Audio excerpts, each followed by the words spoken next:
बलूचिस्तान में security forces की बड़ी कार्रवाई। चिल्तन और बदीदा के इलाकों में 18 भारतीय सरपरस्ती याफ्ता दहशतगर्द हलाक। ऑपरेशन के दौरान दहशतगर्दों के ठिकाने तबाह किए गए। पाक फौज के शोबा ताल्लुकात आमा के मुताबिक 28 और 29 अक्टूबर को बलूचिस्तान के 2 मुख्तलिफ इलाकों में अलग अलग इंटेलिजेंस बेस्ड ऑपरेशन किए गए, जिनमें 18 दहशतगर्द मारे गए। पहला ऑपरेशन कोयटा के इलाके चिल्तन में किया गया, जहां दहशतगर्दों की मौजूदगी की इत्तला पर फोर्सेज ने मौसर कार्रवाई करते हुए भारतीय सरपरस्ती याफ्ता 14 दहशतगर्दों को हलाक कर दिया।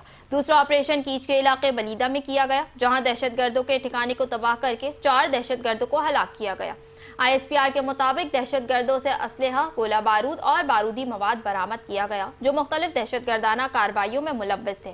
फौजी तर्जुमान का कहना है कि भारतीय स्पॉन्सर्ड दहशतगर्दों के मुकम्मल खात्मे तक क्लियरेंस ऑपरेशन जारी रहेगा, जबकि सिक्योरिटी फोर्सेस अज़्म इस्तेहकाम के तहत दहशतगर्दी के नासूर को जड़ से उखाड़ने के लिए पुरअज़्म है।